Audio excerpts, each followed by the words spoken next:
Hi, ladies and gentlemen. Dave Dobbs here. This is going to be part 2 of the Asteroid warning video that I started the other day. I said it was going to come up the other day, and it's taken me so long to kind of do a little kind of like a recording of laughing gas, which I'm going to put at the end of this video.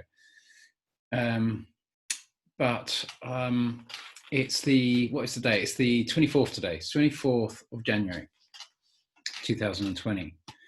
And well, let's just get into this really, because I've got lots to do today, and I just thought I'd make a very quick video and then throw it all together and post it up now. But it's looking like it's flown by. It's looking like the twin tail object, whatever it is looking like it's flown by. And because of it flying by exactly on schedule, exactly as we thought it was, let me just show you the images that have come in that we've seen so far. So let's just quickly do a share, and we're going to go and we're going to go to where should we go? Let's go to Safari first of all. So we've got there's the new model that the current model that I'm working on with. Notice that we've got, it's a bit confusing. I'm not going to get too lost in what I'm calling the angles of intention. I don't know really what the correct astronomical term for that is, because we consider kind of objects orbiting around other objects, and we've got to start getting our head around that these objects are all going in specific directions, and they don't really orbit in the kind of fashion, and I'm going to explore that more. But what I realize now is that I've got these angles of intention, I've got them incorrect. I mean, I wasn't really trying to get them totally correct at the time when I put this model together. I was more trying to get a ballpark understanding of how they might work. And when this shot of Alex Lujan came in on the 1st of September, do you remember I said it was going to be exactly there? We knew exactly where it was. We saw it on the 3rd of July, and we knew exactly, it was exactly the same space. And ironically, Alex Lujan, or Alex Lujan, Lugan, I believe, Lujan posted an amazing shot of it, and was one of the few times you really got a perspective of the speed compared to Earth, except that it was coming in over here. So Earth was coming around here, and the twin tail object was crossing here on the 3rd of July, and that's when we had the earthquakes in San Francisco and what have you. Ironically, we've just had a load of earthquakes in England, very small. The biggest one was a 3, which occurred, I believe, yesterday. So we were kind of expecting that seismology. And if I go up to, if we go back to Steve Olson's shot, you remember that shot that Steve posted? Steve posted this on the, we've got a date there? On the 9th of Jan. And I think, so we saw that coming in. We knew it was coming in. And people say it was a cloud and everything else like that. But come on, guys, we just keep seeing this. When I say you're going to see this exactly these times, exactly these places, it's going to come with a massive increase in the earthquakes and volcanoes and all the rest of it. And we're seeing all of that. Admittedly, I don't really, I'm going through this massive adjustment. I'm going from my 200-day timeline to a 400-day timeline, where I have to deduct 4 days every year, which brings us back fundamentally to a 396-day timeline. And of course, that 396 divided by 13 times 12 is 365, which is 1/13 of a cycle difference. And when you translate that down, that translates to the exact same mathematics we see with Jupiter. It's 1/12 of it represents 1/12 of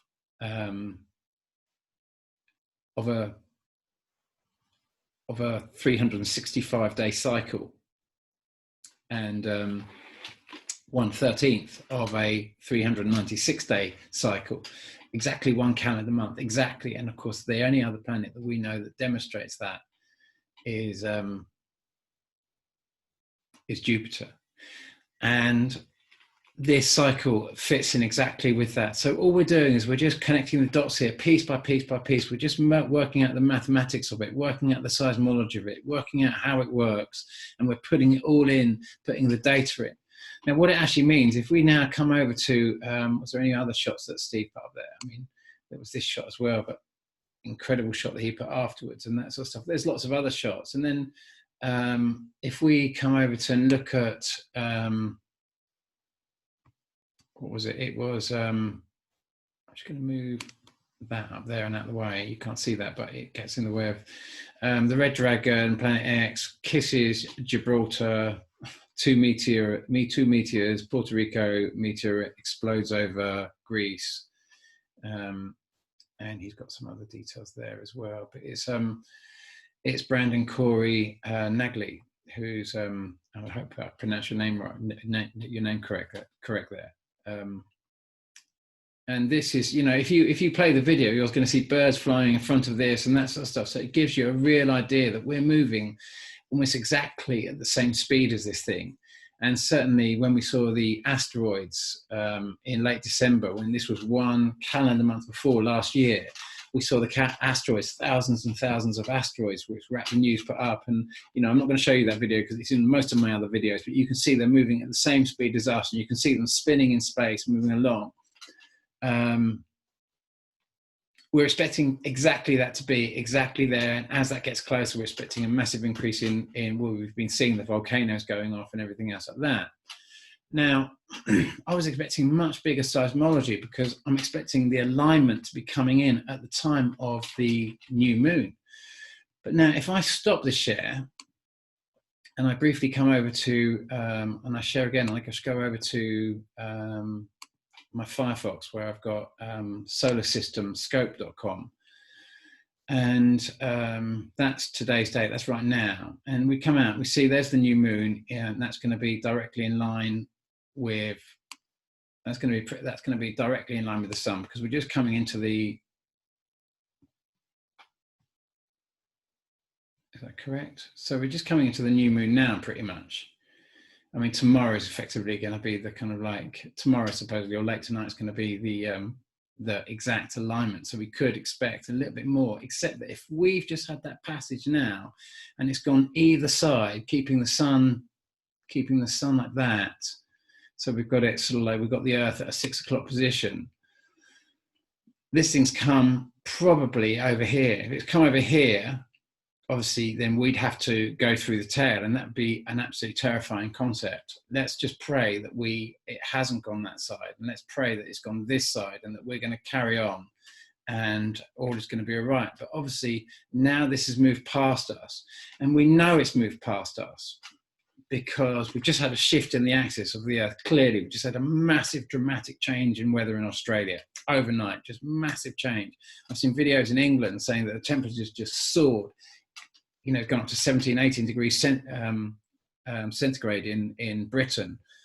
You know, it's just in the middle of Britain, it's just the temperatures have just soared. So we're going to get massive, we're going to get like an intense summer now, because the whole axis will have shifted quite a bit, and it will be pulling the southern aspect of our globe now.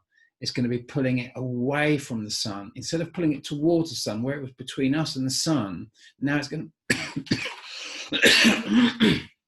excuse me, now it's going to be on this side of the Earth, which means it's going to now pull the southern aspect of the Earth this side, which means that the whole axis is going to shift a little bit, and the northern hemisphere is going to get a serious dose of a very rapid dose of summer now, very intense, not very intense, but it's going to balance it out, and we're going to get amazing sunshine in February. It's going to blow your minds, because it's going to be quite intense.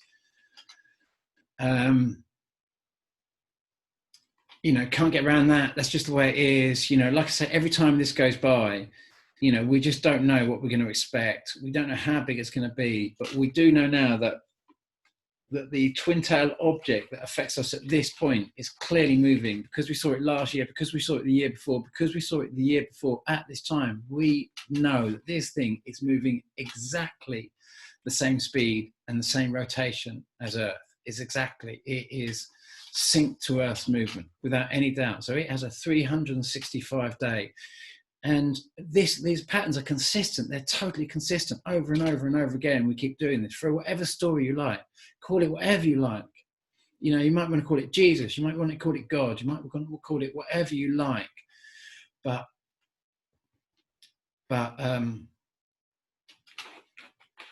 it is what it is. It's a moon of Jupiter. It is absolutely, without any doubt whatsoever, a moon of Jupiter. You know, and it's taken us all of these different sightings and putting it together, making these calculations beforehand, so you can put your money, you put your cards on the table beforehand. You say, this is what I think it is. This is how I think it works. This is what I think it does. And then we lay it all out. And like I say, it was that Alex Lujan shot on the 1st of September, the one that the Mexico, come on. Stop share, and we're just going to quick flash back over to, going to go back to share, and we're going to come back to Safari again, and we're going to I'm just going to flash back over to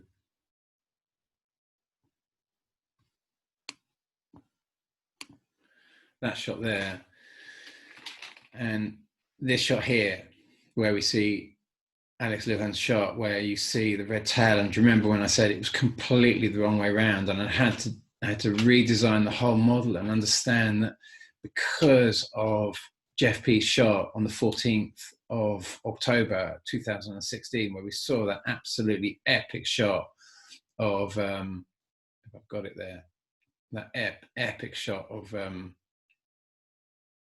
Jupiter. See if I can just find it there, because we always keep bringing that in, and it's so important that we do. If we go there, I'm just going to pull it up.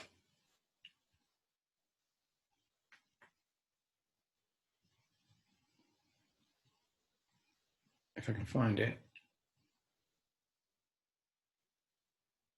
It doesn't look like I can find it. There it is. So that shot there that was posted, like I say, on the 14th of October 2016, this epic shot, clearly Jupiter. I mean, it's a bit fuzzy, that shot, I'm afraid, because it's been copied and pasted so many times. But you can see, you've seen it many times on my channel. And remember, this was like 10 o'clock at night. You know, seen from America in the northeast in the night sky. So the whole night turns to day, and what appears like a massive sun appears just when this big, you know, the big thunderbolt that, you know, that obviously Will Thornhill will never ever talk about because it just completely interferes with the whole story. And they're obviously building a whole another story here with the Thunderbolt project, and I suspect it's very linked in with Grand Solar Minimum and everything else like that, which to me, it's going to be, you know, this is going to be the new Jesus, isn't it? The Grand Solar Minimum is going to replace Jesus, where the earth is going to be placed on the cross and Jesus is going to be taken off the cross. Obviously, they're going to put the earth on the cross. It's all going to be the same sort of stuff. You're going to be blamed for all the stuff. You know, earth is dying because of your sins, blah, blah, blah, blah, blah. It's all going to be the same thing. So you can see how they're going to reconstruct Christianity from an astronomical perspective and put Jesus, like I say, put earth on the cross instead of Jesus, and then run the whole story again. I mean, it makes a lot of sense, but they want to conceal this whole movement and conceal the whole astronomics of what's really happening, because this is how we annihilate our enemies. We force them to go onto the wheels of it at the designated times, like we're trying to do with Iran right now, like we're trying to do with the Middle East, constantly just pummeling them with weapons of mass destruction. And saying they're evil, and saying that once we've prodded them enough and done everything we can to make them become aggressive, then we can demonize them, and then we can do what we do. Let's face it, do what Christians do on this plane, which is wage war. And I know that sounds terrible, but this is just the reality that we live in. This is the absolute reality. I realize that a lot of people out there have found Christ, but I just don't see nearly enough Christians absolutely having a go at the waging war, the war waging ways of the Christians that keep driving all these wars in the name of Christianity. I keep hearing them calling out for Christ. And of course, in England, you know, people won't look at the Planet X system because they just see it saturated with Christians, and they can see what Christians are doing around the world. And so they are just they just want nothing to do with Planet X because they just think it's Christian bullshit. They just think it's Christian dogmatic belief that just absolutely blinds them from what the rest of the world thinks about Christianity because of the way in which they conduct themselves and the wars. You know, if Christians were out there and they were shouting out, "This is not in my name, this is nothing to do with Christianity," but that just doesn't happen. That just doesn't happen. If you say you're a Christian, you're just on the right side. You're good. They all meet in church and they all love each other just because they're believers. That's it. You're good if you're a believer. That's it. That's it. It just drives me up the wall. It drives me up the wall. It's got absolutely no depth to it whatsoever. It's externalized wisdom where it exists in this book over there. You pick it up, you read it, you read a few words of wisdom. You don't need to understand it. You just need to recite it. It doesn't have to exist in here in your heart. You just have to recite a few words of wisdom, say I'm a believer, and hey, you know what I mean? Is that what God does? He says, "Oh, you're a believer. Yeah, that's great. Don't worry about the depleted uranium covered over sort of like Iraq and on the borders of Iran. Don't worry about all the waging wars. Don't worry about the pedophilia. Don't worry about anything else like that. As long as you're a believer, you're in the club." It's just absolutely. Can you imagine outside of America and outside of sort of like, you know, can you imagine in Britain, we absolutely loathe Tony Blair. And Tony Blair, because we loathe Tony Blair, they use Tony Blair and he's kind of like, "It's vital for the war on terror. You stay in Europe." And everyone was just like, "Oh, no, I want nothing to do with Europe." We blamed Europe for everything the British and the American government had done that NATO had pushed us to do. You know, so it's all of you Christians out there that believe this is all about Christ. I'm not in that club, I'm afraid. And you know, the bit of writing that I'm gonna give you some sections of laughing gas, the key sections, because I feel like as if that was the kind of key part that I was given to that led me on this track. And at no point did I ever ask for Jesus to assist me. I'd be embarrassed to turn up to go to kneel at a cross and call for Jesus, considering the kind of like the 2,000 years of killing and paedophilia and murder and pillaging and rape and everything else that has been done in his name. I would want nothing to do with it whatsoever. I'd be embarrassed to stand by that name, considering, unless I was willing at the same point to say, I'm not with that agenda. That is not what Christ's message is. And if you're not willing to do that, you're just making it absolutely impossible for anyone else to access this. You're just going to be on your own. Yeah, you're going to have your few little things and you're going to think this is why I think that Dill Martin dropped his channel, stopped posting, because he suddenly realized that it was total bullshit. The whole Christian thing must have been total bullshit because he pushed it so hard, and suddenly he must have looked at the state of it and he must have woke up and he must have just thought, this whole Christ thing is just total nonsense. But maybe it's not. Maybe some Christian will come forward and say, no. You know, you can see we can see who kind of like who Trump is basically in bed with. He's in bed with Netanyahu, Benjamin Netanyahu, and this kind of Jewish lobby, which is desperately trying to get America, or desperately trying to get the Christians. He uses the Christians and he's going to feed them into a war. There's only one person who speaks any truth, and that's his wife. And she has 5 words, and those 5 words are the only 5 words I've ever heard her speak, and I've heard her say it over and over and over again. She says, "Thank you for your sacrifice." Of course, that's what to the Jews, that's to the Jewish lobby that's running Israel.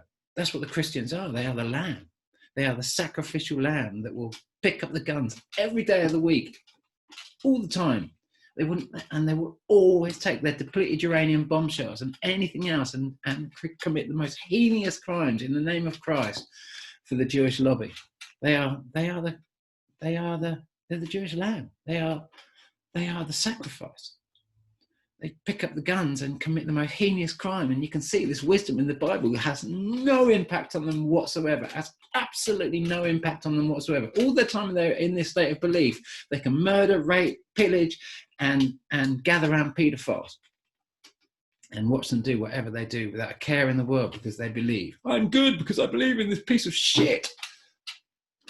Chuck it away. If that's what it reduces you to, if that's what this Bible reduces you to, that you can actually sit back and watch that, and you can use his name without saying anything about that agenda, then you must be in bed with it. You have to be in bed with that. You must absolutely adore the fact that Iran has been covered in depleted uranium. If you can stand by this and watch that and not speak up, not have a voice in that, not say that is not right. That is not right.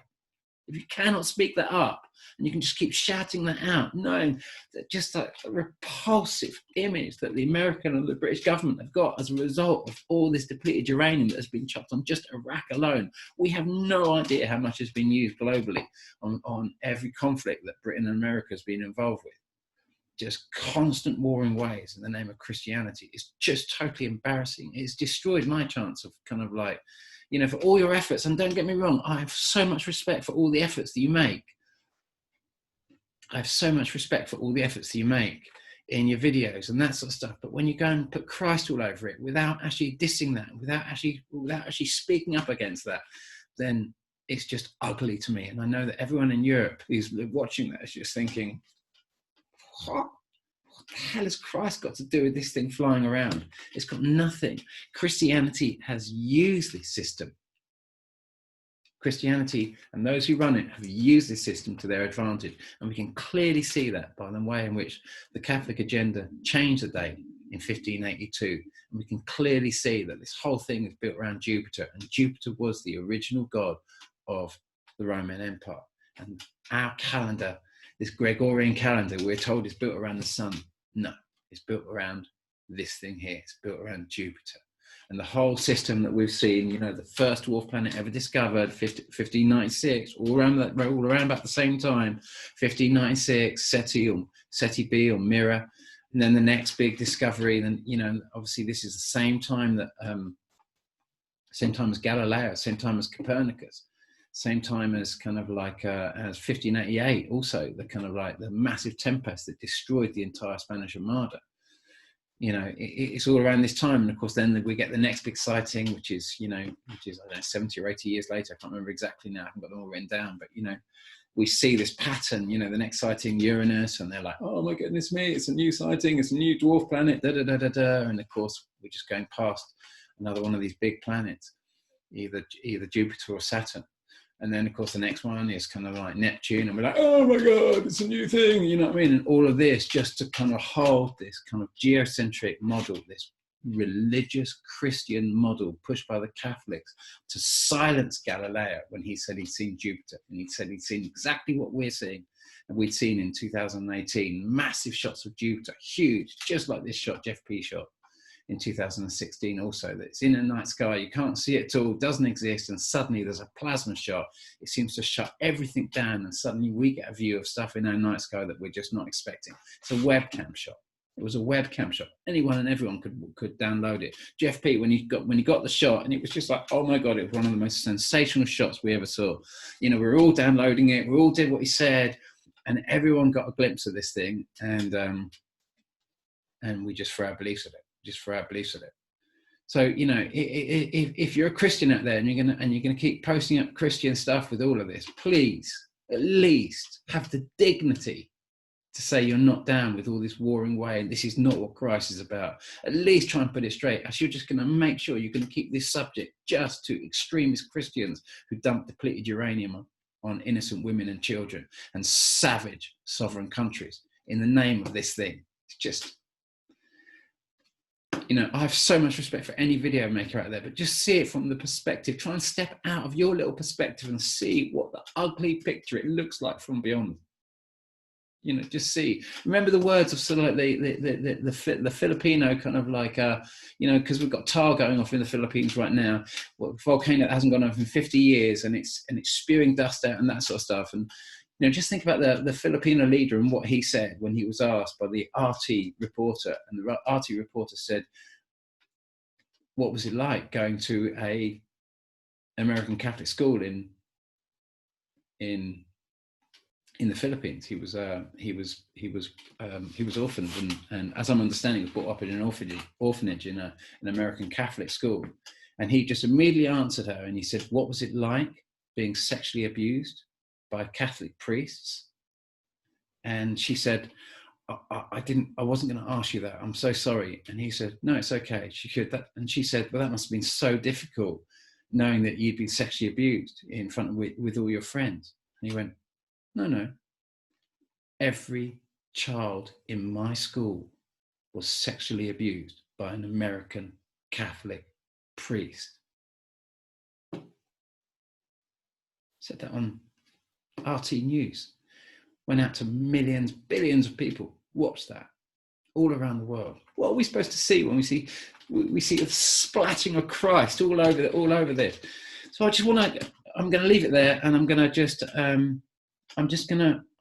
you to evolve the message. Evolve the message.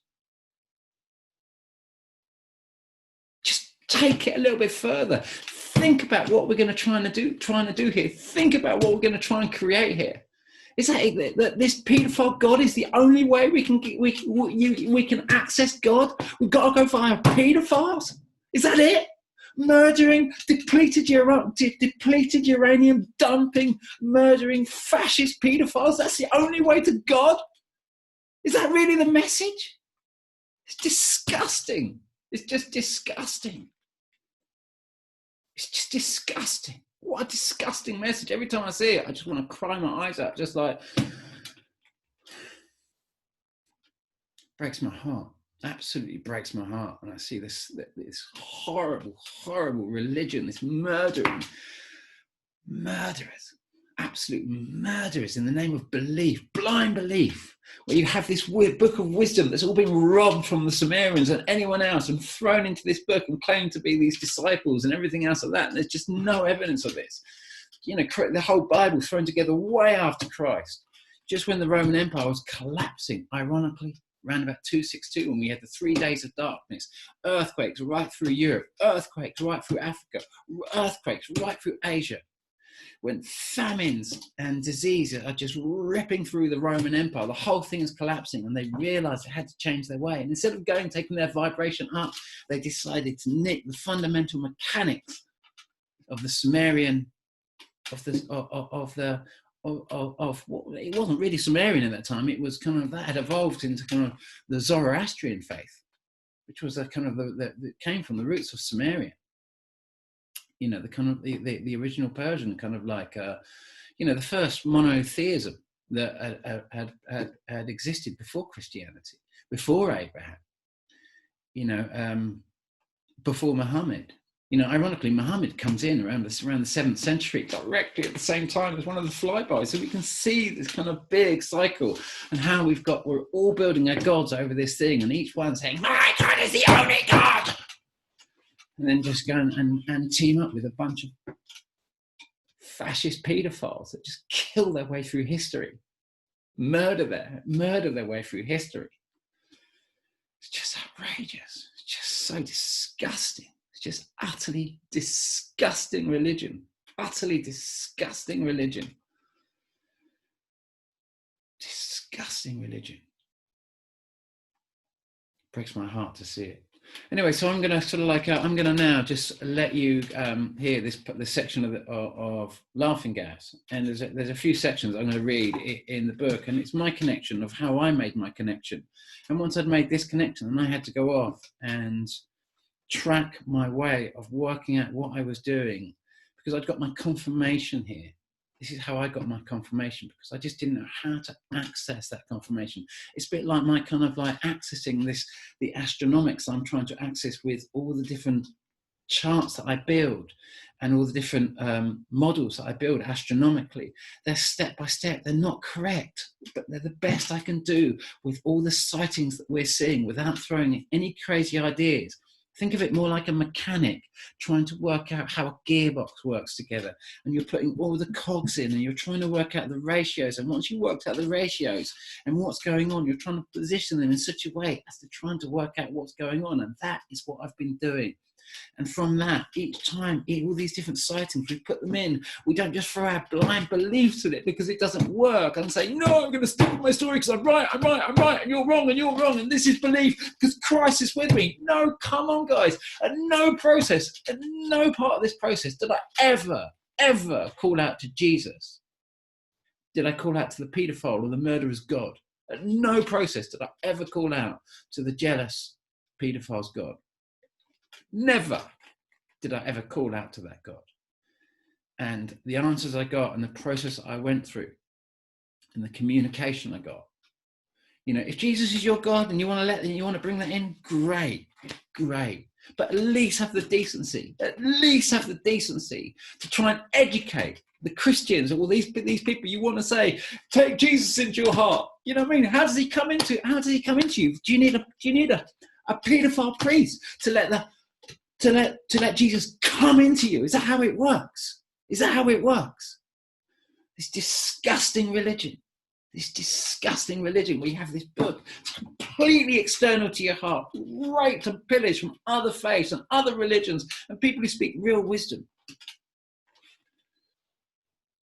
So anyway, I'm going to play the laughing gas section straight after this. And I'm sorry I'm so angry. I'm just so incensed by the fact of what's going on. But I can see that this whole process that we're going through is a massive wake-up process. And each cycle we go through, we come to a greater truth and a greater understanding. And all I'm trying to do is offer the orbital mechanics and give you a window of what this looks like from the outside and what we're seeing and what we're looking like from the outside to all these other countries and nations beyond Britain. When we keep conducting all this war, you can see what's happening with poor Harry, can't you? Harry and Meghan, they're just like, they must be so over the whole thing. It must be so disgusting for them. But maybe not. Maybe they love it as well. Who knows? But something big is going on at the moment, isn't it? There's a massive awakening. And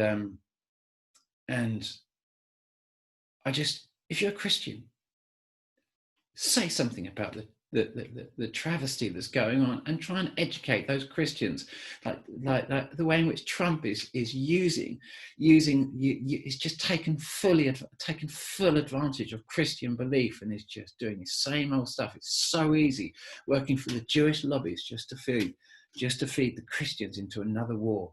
And in the name of Jesus, they believe they're just going to go off with their hatred and attack sovereign nations because their jealous God says, dump depleted uranium on the women and children, anyone in that country, annihilate their countries, blow up their schools, fill their babies with mercury.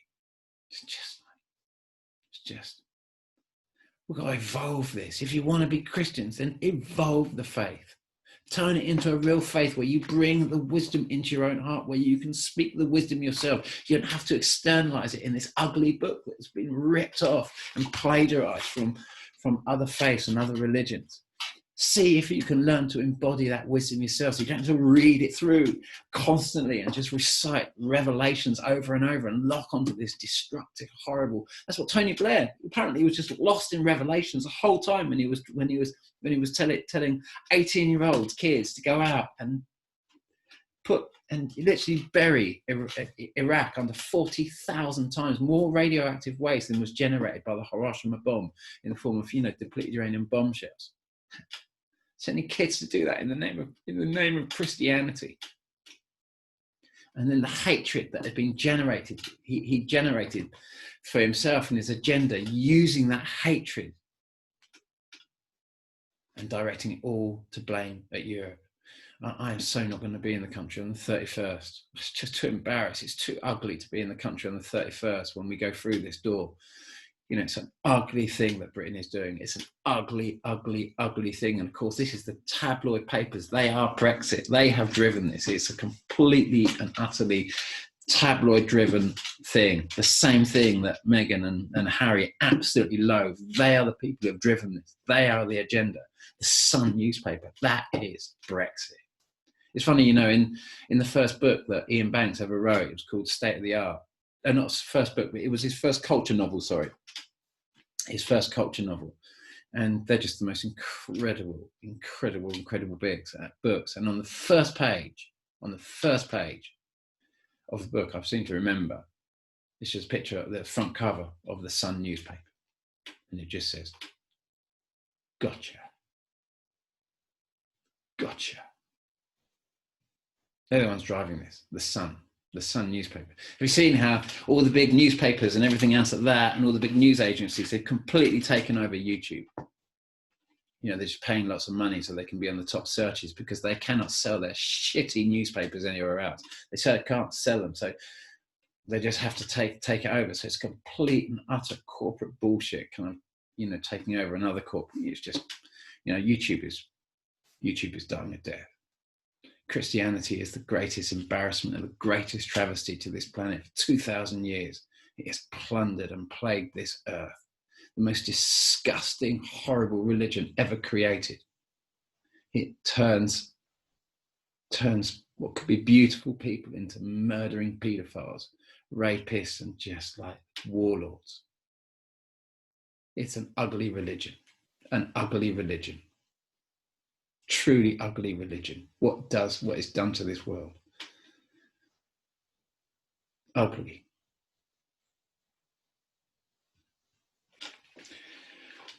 Laughing gas. If you hear this part, it's not the whole book. It's just a real section where I was given a message, and from that message, I had to kind of like, I had to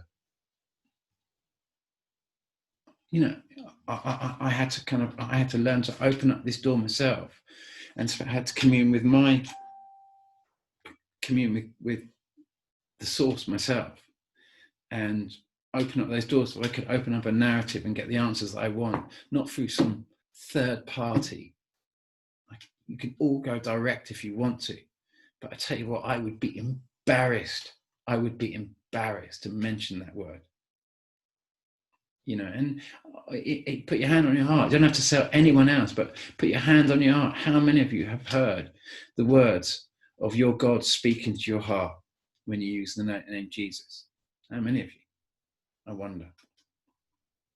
Like real communication, divine communication that gives you real answers and opens up real lines of information.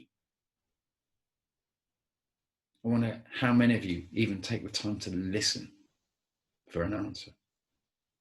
You say your prayers. I wonder how many of you even take the time to listen. Christians are so full of themselves. I doubt they have the time and the space. They're too high and mighty. They're Christians, so they're good just by their beliefs. It's ugly religion. Ugly religion. Most ugliest thing that's happened to this planet. The most ugliest thing that's ever happened to this planet, no doubt. Terrible. Terrible.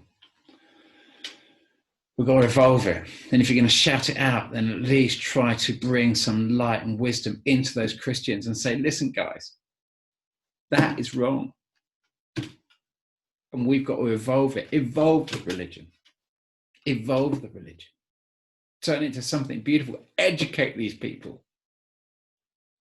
Educate these people. Teach them how to enter their heart so they can access the wisdom themselves, so they can speak the words of God rather than recite them.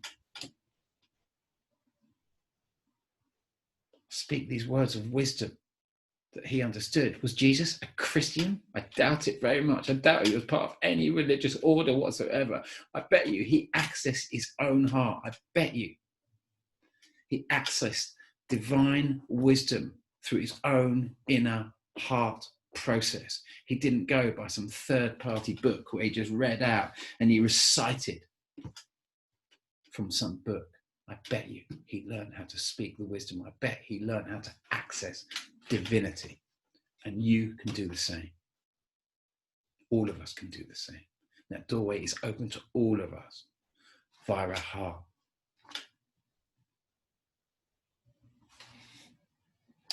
Thank you. The mosquito is indeed a marvel. Not the most auspicious marvel, perhaps, but a marvel nonetheless. As the daylight begins to diminish, the sonic saturation produced by hundreds, if not thousands of different species of life begins to pipe down, just as at some other very low level, the pitch of the night shift begins to kick in. Birds are singing and shrieking. Insects are buzzing and tapping. Some of them even seem to be vibrating like miniature kangos, boring and munching into the Maloka's roof beams. Quite suddenly, the shrills and shrieks, the squawks and the howling subside as one side of Earth's solar cycle shuts up shop for the day, and the other begins its wake-up process.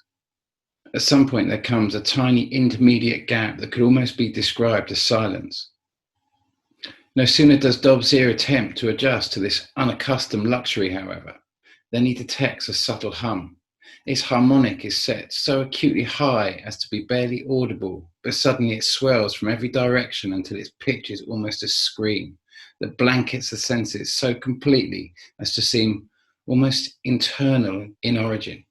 The sound of a trillion mosquitoes swarming is like a siren that consumes everything else into a single, all-encompassing shriek. No matter what man does to attempt to quell those tiny beasts, their lust for blood will always keep them one evolutionary step ahead.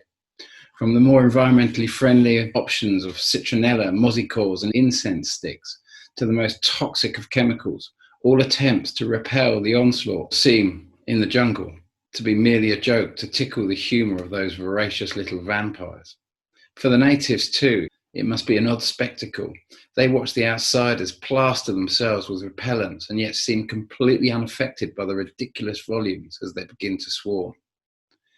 Here, right by the river, anything that stops moving is instantly engulfed and consumed, like hearing a German doodlebug somewhere above and hoping that it keeps on going and doesn't run out of fuel over your head. It's when that high-pitched hum stops, the tiny zzz, followed by an abrupt zip, that you know the little bloodsucker has landed and is probably already administering its tiny anesthetic, all ready to drop its drill bit through your skin and into your system, as easy as lowering a straw into a lime soda. A thrust of flailing arms and legs seems appropriate in the panic, but it only serves to advertise your presence, further wafting out an olfactory welcome mat of pheromones, the equivalent to the smell of a kebab shop to a drunk. Your position completely triangulated. Vast squadrons move in like tiny biplanes dive-bombing King Kong. They sense you as clearly as a dog senses an intruder, and the more you fear them, the fiercer they become. Dobbs endures for as long as he can, making the most of the last light to clean out the kitchen space in the small Maloka. This time there's even more crew, so the collection of pots and pans, cups and plates, buckets and wash basins is getting out of hand. It's not exactly total disorder, just the workings of a busy kitchen. But tonight its vibration will be raised from kitchen status into temple again. Tonight they'll drink. Dobbs doesn't know what to expect anymore.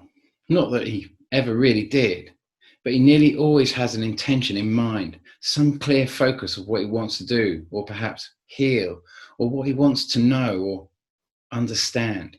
He sees it like walking into a library, and not just any old library. This quantum-connected archive serves not just this world, but the whole universe. It's a wizard's tabernacle, a magician's spellbook, a witch's lair, and the nemesis of all those who wish to control thought. It can wake a mind. In order to operate this library, though, it's almost as if you need to have your answer before you ask your question, or perhaps have a rendition cast of faith alone, as if it expects that one can prove they are sturdy enough material to handle the truth they want to carry away with them. Truth, like anything, has a gravity, the emotional mass attached to it. It is as though daring to understand in your head what you truly already know in your heart is a kind of sacrifice in itself. Ultimately, ayahuasca can only offer confirmation. We are staring at the answers all the time, laid bare for all to see. The questions are the gifts, as the truth is so utterly fantastic, we can only carry a tiny part. Tiny questions that serve as peepholes upon the infinite. Yet now he has no questions and so many new answers. It seems like synapses are firing off throughout his head, and the whole edifice of his worldview is crumbling like a collapsing cliff face, taking all the notions of everything he thought he was or hoped he could ever become along with it. The very supporting pillar of what was him, or what he had always thought he was, had been exposed as bare and irrelevant, nothing more than background interference. The lie that you are only what you think you are, which drives humanity from its heart core, its vector equilibrium, away from being and doing what it truly is, that keeps us imprisoned in the prism of hoping and wanting, that one day you will achieve becoming what you hope you will become. For Dobbs, hope has become the language of thought, and the walls of hope are fear. He sees now that it is not our hopes or our desires that define us, but our actions. What we do and what we say, what we create and what we destroy are what and who we truly are. Being is the conduit of life, not thinking. The measure of that is nothing less than the frequency of one's intention, and his intention can no longer be sated by just one answer. The wall has to come down. He sees now that his whole life has just been a pilgrimage, and now he wants only for the veil to be removed and the Holy of Holies to be laid bare. It's time to let go of the old answers and give up this attachment to the me and mine. He'd always thought you went to heaven when you die. But if that's so, then how is it possible that Agent 6 lives in heaven already? He's not died. He wasn't like in terrible shock to be there. He was cool, calm, and collected. So who else lives there in that oh so beautiful world? I always thought I went somewhere when I sleep, he thinks to himself. Maybe life is just the soul's work in progress, and after a hard day's work, it goes off to wherever that place is. But after all the big song and dance, that he'd seen heaven, so what? It's not exactly a brand new concept. It's nothing new, no revelation, no resolution, just business as usual. He crouches closer to the smoke of the cooking fire, which seems to be offering a good shield against the torrent of collective humming that saturates the space about him. He's on his own. So is that where God lives? He says under his breath. It seems to be where I live, perhaps, and this body is what is used to create that higher identity. But where does any of this actually get me? I'm right back to the same question. What the bloody hell am I doing here? Am I just a tourist who's come to meet some pretty girls, drink ayahuasca so that over dinner with friends I can say, been there, done that? Is that it? So that I can say, I'm a cool man living the dream? Is that the big revelation? So what? It's all just pathetic ego again. Total shit.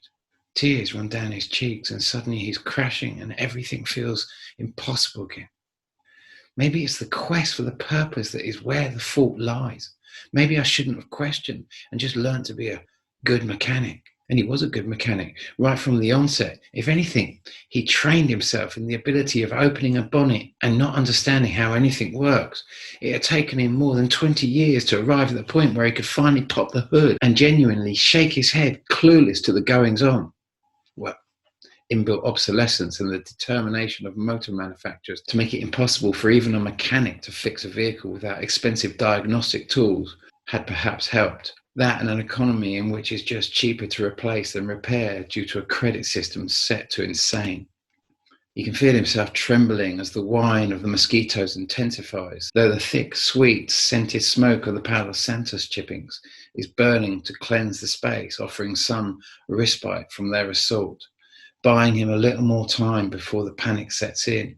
He still doesn't know how to solve the crazy conundrum which has somehow entered his core like a tiny, once-free robin redbreast, trapped in a cage not much bigger than a human heart, trapped pain like the point of a spear lodged deep within. Is he scared of asking the question he so wants to ask because he's so scared of the answer? Is this just another wall for his tears to run down? Can anyone handle the truth of what this world really is? Is the truth so big and fantastic that he would be crushed by its utter vastness? What part of him is so scared of whatever the bigger picture really is? Dobbs finally has to accept that he's way out of his depth. He's always been out of his depth, but now he's scared to go forward and there seems no way back. The scene of Ruby serving up the kids' dinner in their little house, that is the top of his little mountain. That's as high as it gets. His loving family. He may not be their father, but they'll always be his kids. And she's a good mother too, as good as they get. Oh, she likes a party, but that's what makes her a good mother. She lives her life and makes her kids part of that. Adamantly refusing to give up her life for them. They're learning, just like her, to make the most of it. And in being true to what they are bound by a love that exists beyond this world. Now they have become a symbol of salvation in his mind, captured forever in that image of her serving up their supper. Even as he saw that image of her, though, he knew that somehow, in this mad process, he's lost her. And as he digests that, more tears run down his cheeks.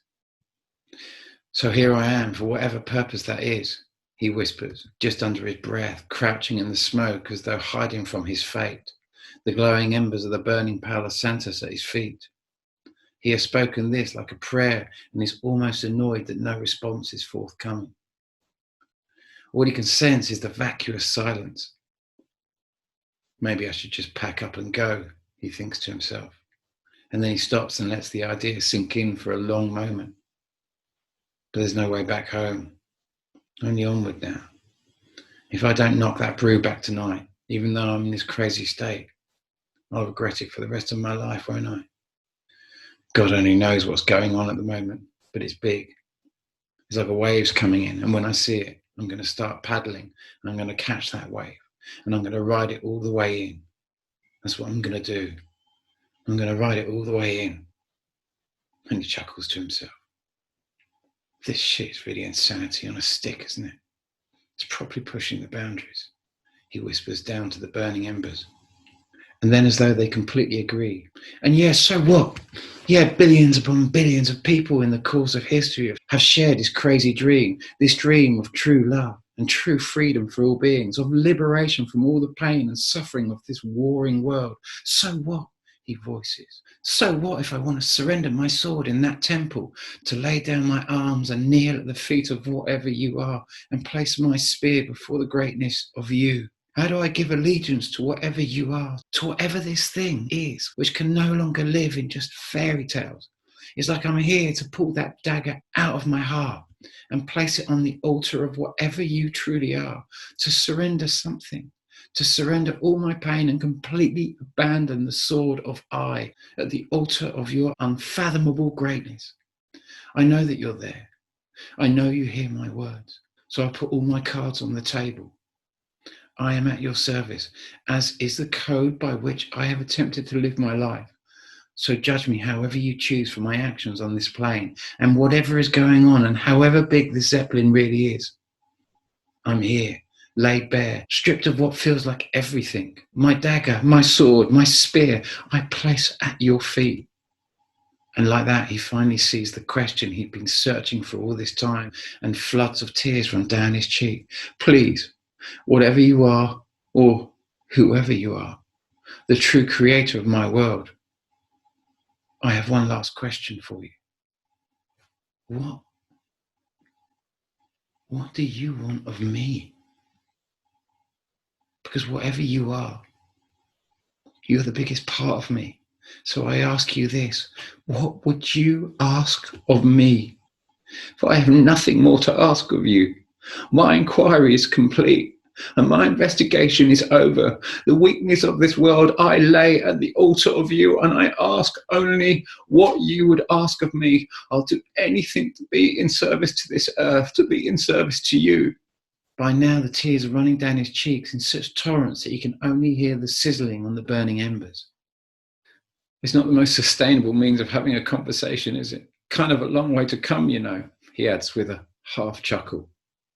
Is it really so mad to actually knock on the door of whatever the source truly is? He suddenly thinks. So what if billions before have knocked? Maybe that is the whole plight. Unwittingly and often unwillingly to arrive at this great wall, like the Wailing Wall itself, and to be nothing less than Joshua circling round and around, bringing it down by intention alone. He's failed, technically, in so much he's attempted to achieve in life. But what a life it's been. Someone has to ask these questions, so surely someone or something has to answer them too, sometimes. For want of a better way of putting it, he has come here to cure his whole state of being, to find relief for the pain in his heart and translate the vision that tore his life apart, the vision that no man would ever want to see, and the story no man would ever want to tell. No, what he saw does not and will not ever compute, for he knows, through his channeling of his parents, that no one knows when a soul will exit this world other than that soul. So what was that then that he saw? An order to come here? The only place he knows that deals with that type of conundrum? Was he actually summoned here simply because there's nowhere else he can go? Well, regardless, here he is, Dobbs in the flesh, and as always, absolutely bang up for it. And as he allows himself to move through that, The words that come back to him are Juan's. Bonnie la pilas. Put in the batteries. Now is the time to build his fortress, to consolidate the armory of his physical state of being. As he wipes away the tears, he knows that he said his prayer. And however warped and confused it might sound to whoever truly listens, it is done. It's time to prep the protection and prime the interstellar quantum transit lounge. So what, he thinks, if it's just too big, too fantastic and too abundantly obvious and simple for our complex, doubting minds? So what if he's too affiliated to another type of intelligence we've not yet harmonized with yet? Maybe this whole age has just been about calibrating the human race ready for the quantum leap in consciousness it will take to clear this wall. For the wall may not budge.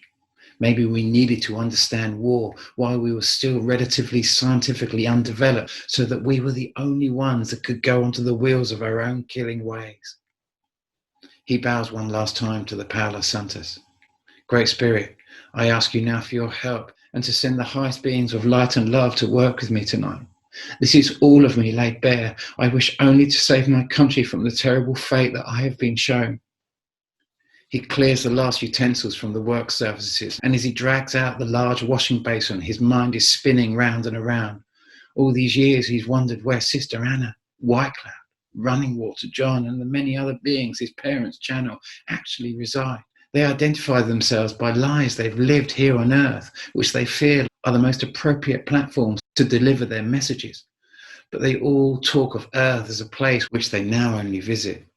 Their words are so beautiful, so concise, talks of such love and such compassion, qualities that his father and himself would struggle to comprehend with their enormous grace. Could their world and that other Earth he'd seen be one and the same? Stop. Stop, he suddenly says under his breath. You're torturing yourself. No more questions.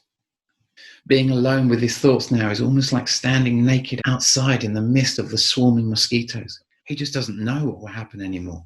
The game has become bigger than him, and he now feels he's just a puppet in all this. That's all we ever really are, puppets to our souls, to our egos, whatever the ego truly is. The intensity of the mosquitoes is now becoming unbearable, and he's desperate to get under cover. First, he carries out the act of wiping the two low-lying benches circumnavigating half the little Maloka. As he does so, he sees a huge, hairy spider sat right next to the furthest bench at the rear where the walls rise, and not much more than a span of his hand to where he'll probably place his head. The notion of having the huge spider right there for the whole ceremony brings him back abruptly from all his crazed thoughts. Hi, he says, deciding to make friends. The huge, hairy beast remains motionless and just seems to be staring back at him. It's a proper hunter, and he knows it's pointless to kick it out. Instead, he kneels down in front of it. We're going to do a ceremony here tonight, if that's all right with you. You're welcome to stay, but we kind of backseat the benches. You cool with that? The spider doesn't answer. From your silence, I would assume we have an accord. Don't be offended if we don't shake on it, though. Thank you. Happy that the first part of the preparation is complete, Dobbs makes his way back to the large rectangular mosquito net they've rigged up in the main structure, which is easily 3 meters square and is making a world of difference to the comfort of all concerned. As he climbs the stairs into the main lodge, he glances back at the Maloka one last time before the darkness fully consumes it. It has to be absolutely right in his mind, and at last, he feels ready. Sonic boom! Bolivar shouts out, hammering 2 dice down on the table and peering at them under the light of the oil lamp. There you go, you see, that always works, he says, fixing Agent 6 with a smarmy expression and moving his pieces on the backgammon board. Agent 6 looks at Bolivar, holding his space steady and calm, then staring at Bolivar and nodding ever so slightly, he throws the dice. Double 6, you bastard! Bolivar cries out. Swifty's sitting in the same sweaty clothes he's toiled in all day, making a note of who has worked, what they've used, what they need, how much they've spent, and so on in his notepad. All day long, he's been shouting and screaming obscenities from various locations all around the site, nearly always in a rage and having to always demonstrate by example what he wants done, as his Spanish is not up for the job of explaining. Every time Dobbs has looked over at him, there always seemed to be about 3 Indigenous workers standing around him watching, quite relaxed, as he toils away, soaked to the bone with sweat and DEET, but absolutely in his element. It doesn't seem to bother him in the slightest that Agent 6 kicks back and watches the show with his feet up. Swifty's like a proper old-fashioned foreman, and he'd not think twice to dock the workers' wages if any tried to skive off. Having entered the net, Dobbs seals it back up behind him, and is gratified to discover the space is almost totally clear of mozzies. He picks up his ukulele and starts strumming, but Agent 6 puts on a look of mock distaste. "Bloody hell, Dobbs," he says. "It's great you're learning an instrument and all that, but can't you at least try and learn more than 2 chords? We'll go crazy if we have to listen to that for the next week." "Get over it. 3 chords is just showing off," Dobbs protests. "Yeah, pass it over here. What chords are you playing?" Agent 6 asks. "Don't know," Dobbs shrugs, before demonstrating the 2 chords he's been practicing again. Agent 6 takes the ukulele and works the same chords with a more rhythmic strumming pattern. "Do it a bit more rhythmic like. It's all a bit just too sort of up and down. Kind of looks like you're..." "Yes, thank you for your positive encouragement," Dobbs says, shaking his head and cutting him off before the climax. "That fucking chainsaw," Swifty moans, staring at his notepad. "It could be days before he comes back, you know." You do know we've basically given someone who's got what is now rapidly approaching a very, very bad pestilence habit quite a bit of cash, don't you? I should have gone back myself. The lumberjacks had gone out this morning with the chainsaw Swifty had bought just 2 days before, only to discover the central casing threads had rounded out and it was shaking itself to bits after barely a few minutes running. He'd bought a Duff chainsaw and it was essential to the project. "Fucking hell, fuck me. We fucked it. I fucked it. I bought a total piece of fucking shit," he said, staring at the machine. The main casing had come apart and the screws that held it together had all fallen out. It needed a complete overhaul and the threads needed retapping. It was an old machine. "Fucking mutton dressed up as lamb," he'd screamed. It had been a perfect trip up the river and a perfect setup in the afternoon, followed by a relatively early night, but by the morning, the Brigadier had already been looking decidedly twitchy. He'd been pottering about beyond the safety of the net, away from Agent 6's silent treatment, not really doing anything, but unable to keep still, even for a moment. And the first talk of going back and sorting out the chainsaw his ears had sprung up like a Yorkshire Terrier's. "I'll do it," he'd immediately volunteered. "Come on, man, you've just got here. We're trying to get you away from that place. Trying to get you away from you-know-what," Dobbs had said, hoping to persuade him not to fall at the first fence. "No, I ain't going back for that. But I'll go back and get it fixed by them that sold it you," the Brigadier said, sweeping away any connotation that he was even vaguely interested in anything other than fixing the machine. "Someone's got to go, and I'm quite happy to do it. We seriously need wood, and we seriously need, at the very least, 2 chainsaws on site. We'll be here for decades otherwise," Agent 6 had stated. "I'm going," the Brigadier had said again, a determined look on his face. "Sure?" Agent 6 had said, clearly thinking, like everyone else, that it was an absurd idea to pack him off to town on his own with money, given the way he was clucking. "Yeah?" Agent 6 had just given him a long, long look and then nodded. "We need a few other bits and pieces as well. You're definitely coming back. Just write down what you need and I'm out of here. Take your man along to carry stuff. He knows where the saw comes from as well," Agent 6 had said. The Brigadier nodded to the youngest worker who, though he didn't understand English, had already guessed what was being said. Agent 6 knew he'd have to pass money over to the Brigadier, and Dobbs could see exactly where his mind was at. If the Brigadier blew the cash and fucked it all off, it would give him a perfect excuse to end their long relationship. But if he didn't, perhaps it meant it was worth giving him another chance. In the end, he passed the money over totally casually, apart from a momentary point where their eyes met, and then just nodded his gratitude. If he had doubts, he kept them well hidden. And then the Brigadier was gone, leaving a massive space. Everyone knew exactly the risk Agent 6 had taken, but this was all about his choices, his pathway, and more than anything else, this was about his free will. In truth, Agent 6 couldn't handle any of it anymore. The project had been laid open to anyone who wanted to get involved, but the Brigadier had become a terrible liability if this money was to be the rope he hung himself with. Then so be it. Looking up from the backgammon board, Agent 6 glances at Swifty. It's done now, he says. If he fucks up, he fucks up. But whoever went back, he'd have jumped in with them, and his Spanish is perfect. Plus, you can imagine, if they refused to repair it, he'd sooner spend a night in jail before he'd let them get away with that. Yeah, that's very true, Swifty nods. And I suppose it was me that bought the stupid bit of crap. Sounded all right in the shop, he says, shaking his head glumly. The space is clear and nearly ready. Got to do a bit of a puja in there, maybe. Get some more mosquito calls going and what have you. But there's enough if you all want to drink, you know. You still up for it, Agent 6? Dobbs asked, not applying any pressure. He'll drink on his own if needs be. But Agent 6 is the best wingman he's ever had. Yeah, Agent 6 says, absolutely matter of fact, without breaking his attention from the game. What about you, Swifty? Dobbs asked. Don't fucking work on me. And I know, blah, blah, blah, but no, don't want to really. Another time, maybe. Dobbs looks at Bolivar lastly. His facial features are amplified by the flickering contrast brought about by the flame of the oil lamp. What about you, Bolivar? But he'd known what both their answers would be when he'd washed in the river, just before the light had started to fade. Agent 6 had grabbed some soap and gone off to swim and wash, but when the others didn't follow, it was clear they decided not to drink. Maybe it was for the best. Pulling off his cap, Bolivar runs his hands through the bristles of his shaved head. I'm pleased I've tried it and all that, but it's just not my thing right now, Dobbs. It's too much like acid or something. I want to do the more adventurous thing here than the psychedelic thing, really. That's what you guys did here when you came here for the first time. Well, that's my excuse anyway, and I'm sticking to it.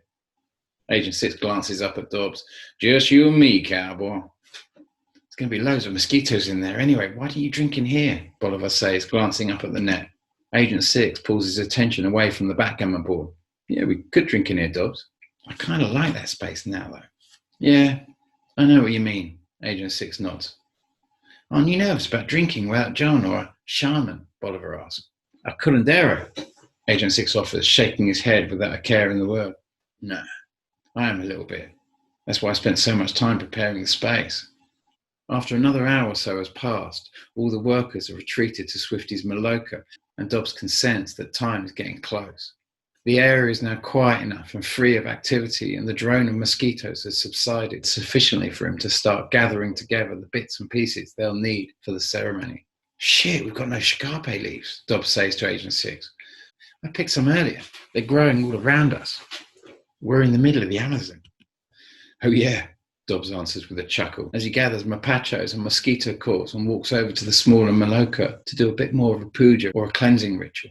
Lighting a mapacho, he draws smoke into his mouth and blows it over the spaces where they will sit, and then around all the entrances, and then the walls.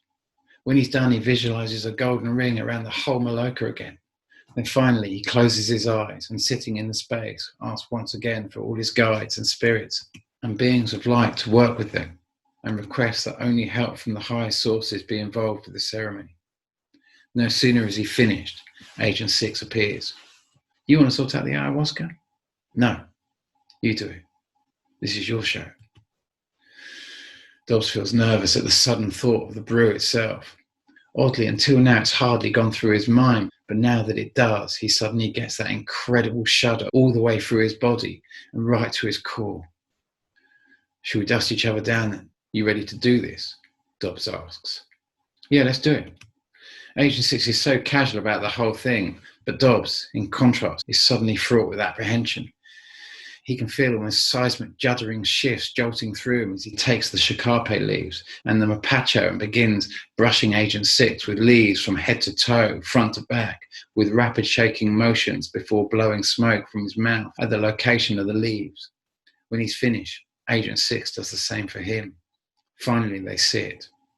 Dobbs sits on the bench next to the spider, who's still right there, his tiny eyes shining brighter than stars. He knows he's being watched through those eyes.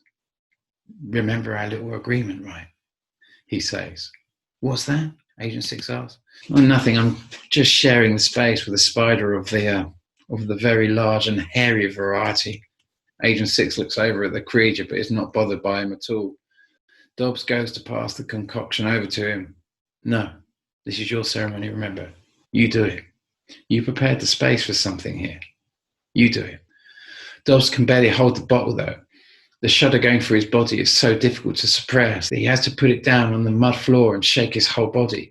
He can taste the ayahuasca in his mouth already, but steadying himself, he opens the bottle before lighting a mapacho and blowing the smoke first into the top and then into the glass. Then he pours out a glass and again blows smoke across the top of it before passing it to Agent 6, who closes his eyes, takes a moment, then necks it. Now it's Dobbs's turn again. He pours himself a glass, blows smoke over the top, and then holds it in front of himself, between his palms. It feels like jumping off a high rock into freezing water far below, and he knows the longer he waits, the harder it will be. He takes 3 large breaths, downs it in one, and then immediately gags, but manages to suppress the spasm until it passes. As his face returns to an expression of calmness again, he looks up to see Agent 6 smiling at him. "Let's go down that rabbit hole," he says.